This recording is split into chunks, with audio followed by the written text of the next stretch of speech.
오늘 우리에게 주신 하나님의 말씀은 신약성경 빌립보서 1장 20절에서 24절까지 말씀입니다.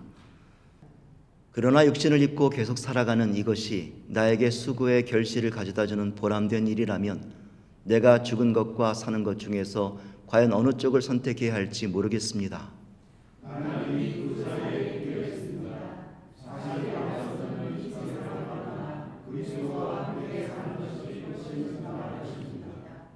그러나 여러분에게는 내가 육신을 입고 계속 이 세상에 머무는 것이 더 필요할 것입니다. 아멘.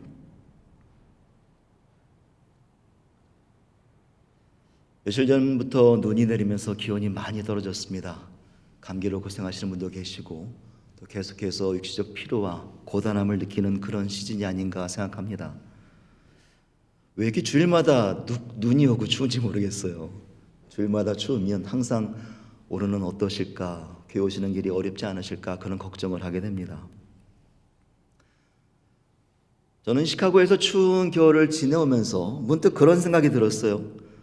이 추위에도 눈 속을 잘 보면 살아남는 생존하는 식물들이 있고 동물들이 있더라고요.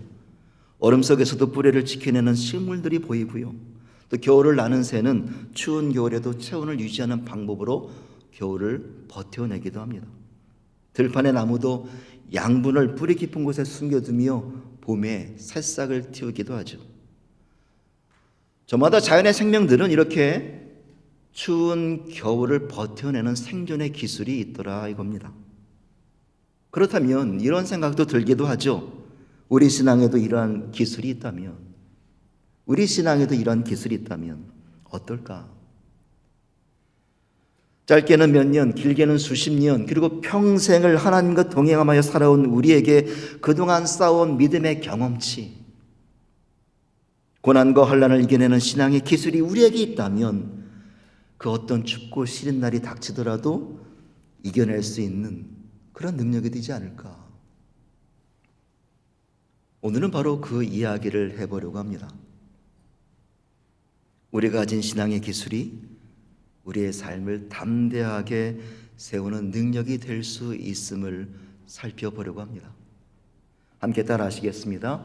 믿음으로 사는 그리스도인은 신앙의 기술로 승부합니다. 한 번 더 해보겠습니다. 믿음으로 사는 그리스도인은 신앙의 기술로 승부합니다.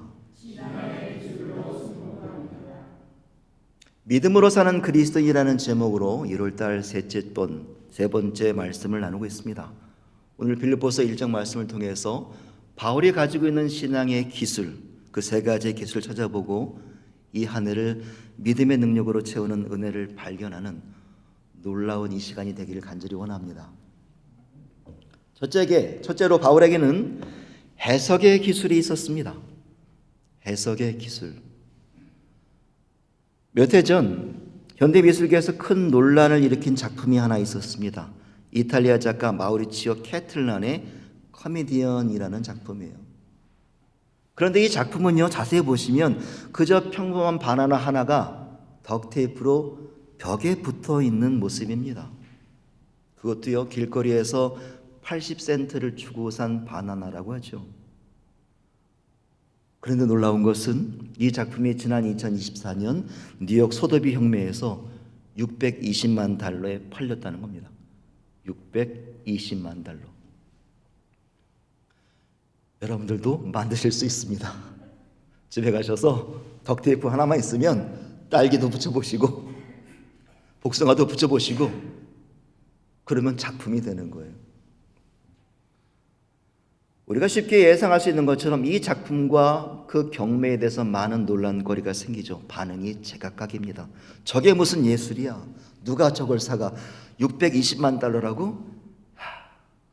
내 작품을 100만 달러에 줄게 사가. 하지만 어떤 이들은 아니야, 이것이야말로 진정한 예술이야 라고 평가를 하는 이들도 있는 거죠. 그런데 이 작품을 통해 작가가 던진 메시지는 해석의 힘에 있었어요. 우리가 무엇에 가치를 두고 있는가라는 거예요. 무엇에 가치를 두고 있는가. 아주 평범한 삶을 하나도 우리가 어떤 눈으로 보느냐에 따라서 그 가치가 완전히 달라진다. 그 메시지가 이 작품에 들어있더라는 것이죠. 우리 인생도 마찬가지입니다. 똑같은 사건을 겪어도 어떤 이는 그것을 재수 없는 불행으로 여기고 어떤 이는 그 안에서 하나님의 뜻을 발견하기도 하죠. 운전을 하다가 타이어에 못이 박혔을 때 어떤 이는 짜증을 내며 운을 탓하는가 하면 어떤 이는 기도합니다. 하나님, 제 걸음을 멈추신 이유가 무엇입니까? 바로 이 부분이 삶을 해석하는 사람들의 차이점이라는 거죠. 독일의 신학자 루돌프 불트만은 탈신화라는 말을 남겼습니다. 탈신화, 신화에서 탈출하자. 그의 말은 하나님의 말씀을 과거의 신화 속에 가져두지 말라는 거예요. 성경의 이야기를 2000년 전의 사건으로만 읽지 말고 오늘 내 삶 속에서 새롭게 해석을 해야 된다라는 그런 말입니다. 여러분, 우리 신앙은요, 늘 우리에게 질문을 던져야 돼요. 하나님은 사랑이심이라. 그래서요, 그게 지금 내 인생과 무슨 관계가 있습니까? 하나님 우리의 피난처가 되시고 힘이시고 환난 중에 만날 큰 도움이시라. 정말이에요? 정말 그 인도하심이 내 삶에 있는 것입니까? 늘 묻고 살펴봐야 해요. 신앙은 그냥 우리가 믿습니다, 아멘하고 끝나는 것이 아니라 하나님의 말씀이 내 삶 속에서 어떻게 나타나고 있는지, 어떤 의미가 나에게 있는지 계속 묻는 작업이 우리 안에서 일어나야 합니다. 그래서 신앙이 하나님의 이름을 그냥 아는 것을 넘어서 그 이름이 내 인생에서, 나의 하루하루의 삶 속에서 내 입술을 통하여 나의 하나님으로 고백할 때 그 신앙은 능력이 생기는 것입니다. 하나님 우리의 피난처시로다. 아멘. 이 말씀이 실제로 내가 피할 곳이 없을 때 힘이 되시는 말씀으로 발견해야 돼요. 여호와는 나의 목자시니 내게 부족함이 없으리로다. 이 말씀을 신뢰하면서 내 삶을, 부족함을 채워가시는 하나님을 따라가는 삶을 살아가야 합니다. 이것이 신앙이에요. 성경 속 하나님의 말씀을 우리가 가지고 있는 믿음의 눈을 가지고 오늘의 삶에 비추어 보는 거예요.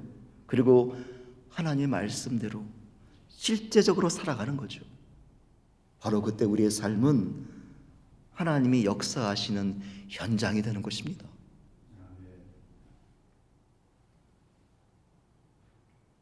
오늘 본문에서 바울은 이런 살아있는 신앙을 가진 해석의 기술자였습니다. 감옥이라는 현실, 억울함과 배신, 절망의 자리에서 그는 하나님을 향한 믿음의 시선으로 자기 인생을 해석하는 거죠. 바울은 아마 구약의 하나님을 떠올렸을 것입니다. 홍해를 가르신 하나님, 광야에서 만나와 메추라기를 제공하셨던 하나님, 반석에서 물을 내어주셨던 하나님, 그 성경 속 하나님이 자신이 처한 그 자리에서도 여전히 일하고 계심을 느끼는 거죠. 지난날 다메섹으로 가던 중에 자신을 구원하시고 사도로 삼으셨던 예수 그리스도의 음성이 그가 처한 감옥 안에서 들려오기 시작합니다. 바로 그때 그에게 감옥은 더 이상 패배의 공간이 아니라 하나님의 섭리가 움직이는 현장이 되어버린 것이죠. 그래서 그는 고백합니다.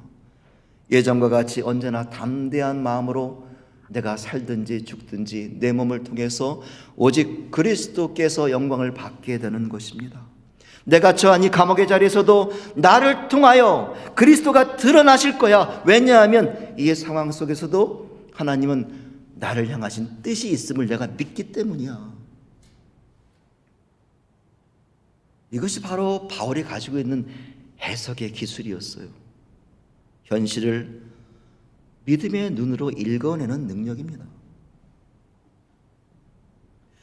여러분, 지금 여러분의 삶을 믿음의 눈으로 다시 바라보십시오. 그리고 소망을 가지고 삶을 재해석하시는 거예요.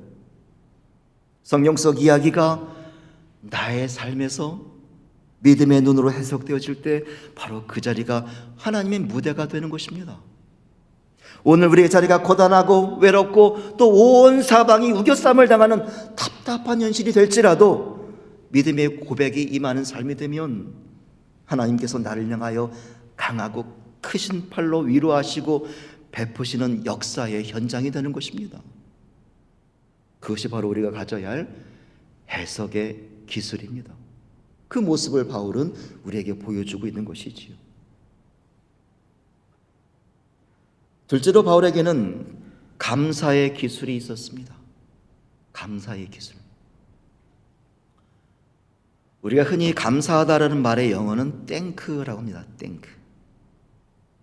그런데 이 땡크의 어원을 찾아보면은요, 생각하다의 띵크에서 출발했다고 합니다. 그러니까 어떤 일이나 상황을 마음에 두고 깊이 생각해 보니까 그 안에서 이건 감사한 일이구나라는 사고가 일어난다는 거예요. 그래서 심리학자들은요, 이 감사를 고백한다는 것은 우리의 뇌가 활성화될 때 나올 수 있는 아주 고차원적이고 복잡한 인지적인 정서적 표현이라고 말합니다. 굉장히 어려운 말이죠. 쉽게 말하면 우리가 음식을 보면 배고프다, 무서운 것을 보면 공포감을 느끼는 것은 자동 반응이지만, 이 감사라는 것은 어떤 대상에 대해서 깊이 생각하고 돌아보는 과정을 거치면서 이 뇌가 판단해야만 결정을 내릴 수 있는 거라는 거예요. 그렇지 않습니까? 이것은 감사한 일이구나. 그러니까 은혜도 모르고 감사를 모르는 사람은, 죄송합니다만, 이 뇌가 제대로 활동하지 못하는 사람이라는 거죠. 제 이야기가 아니라 심리학자들의 이야기입니다. 구약성경 신명기에 보면요, 특별히 강조하는 단어가 계속 반복되는 것을 보게 돼요. 기억하라라는 단어입니다.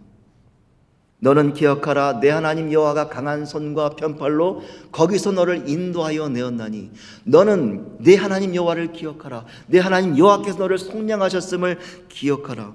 하나님은 계속하여 이스라엘 백성들에게 기억하라, 기억하라, 기억하라라고 권면이 아니라 명령을 하고 계세요.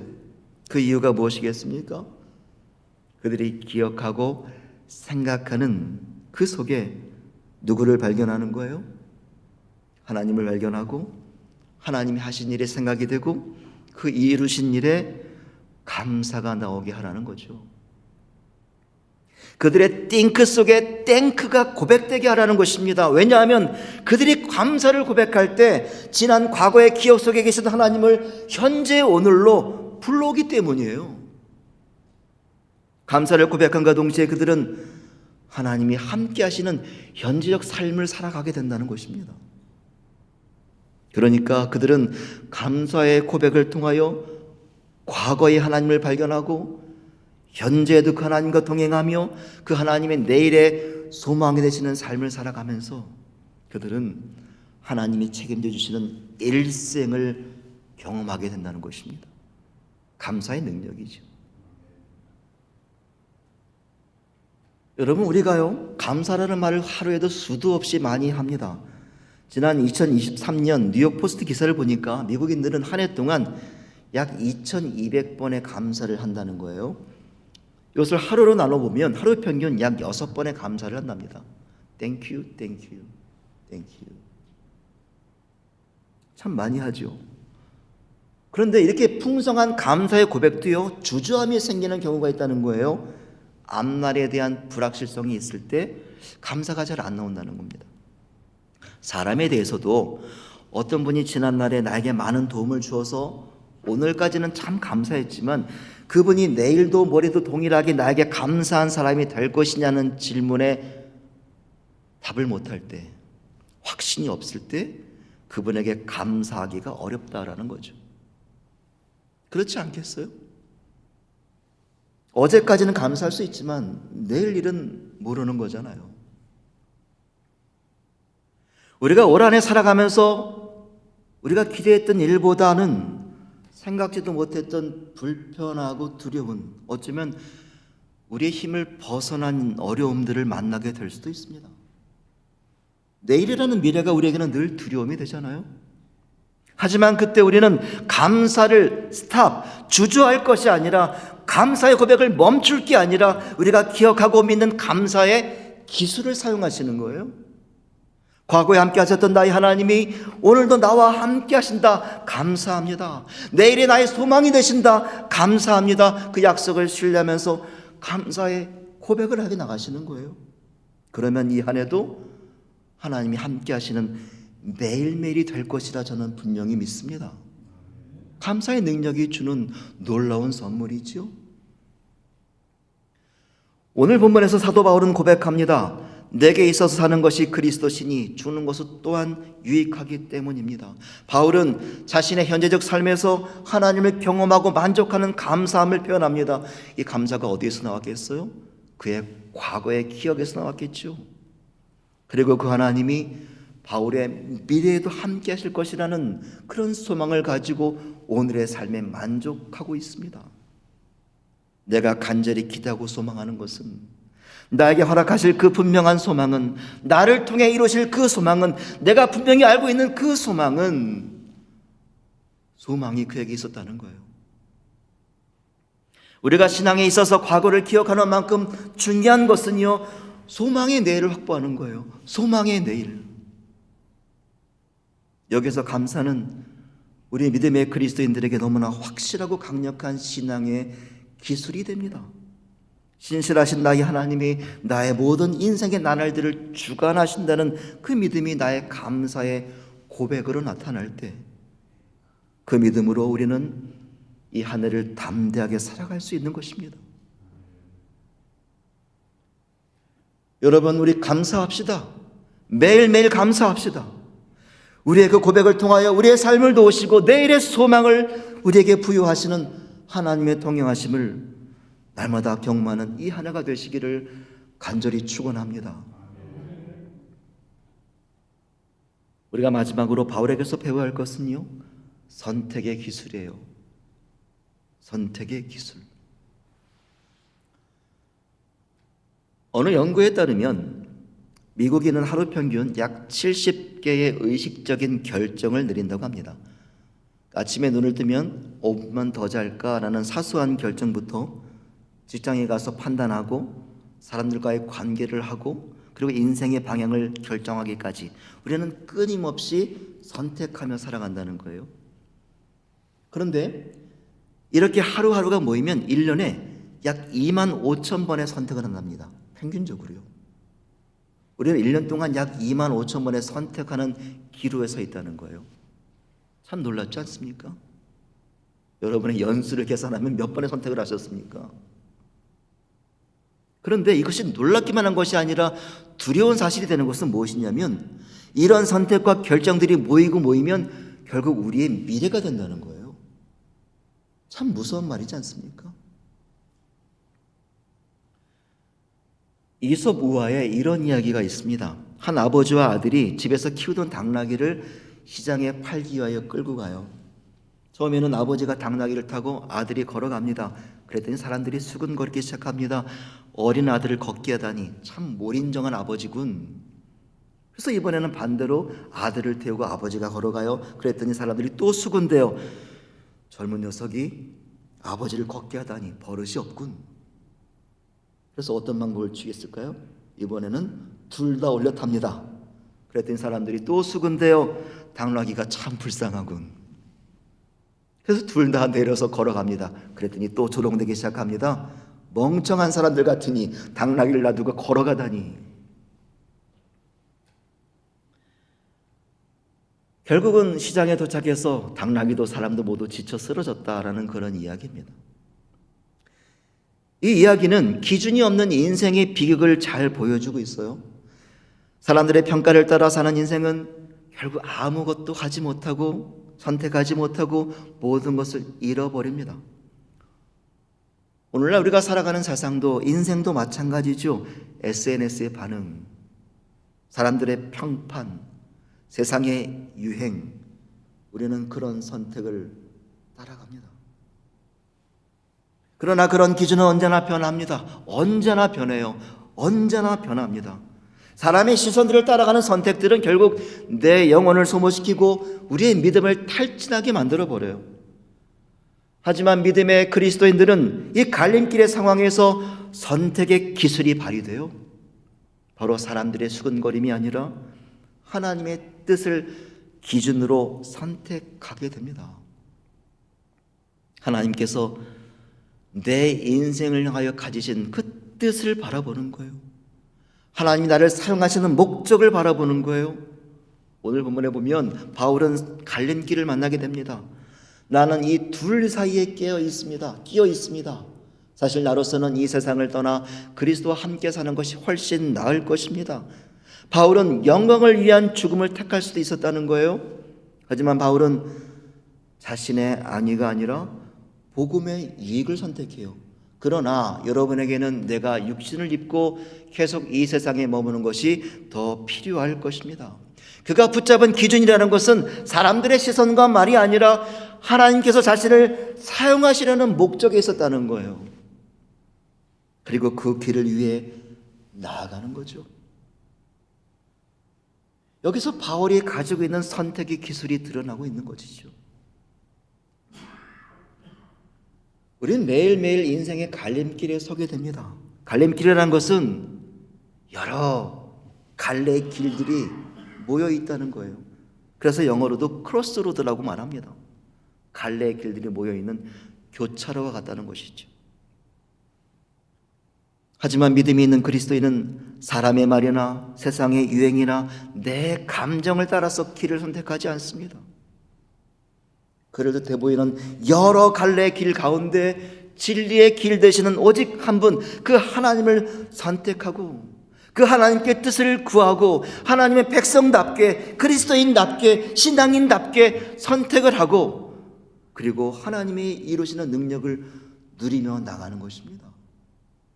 그것이 바로 우리 신앙인들이 가져야 할 선택의 기술이라는 거죠.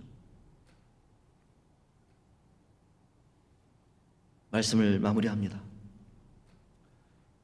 갤럽이 얼마 전에 발표한 조사에 따르면 미국인들 대부분은 올해를 낙관적으로 보지 않는다라는 발표가 있었어요.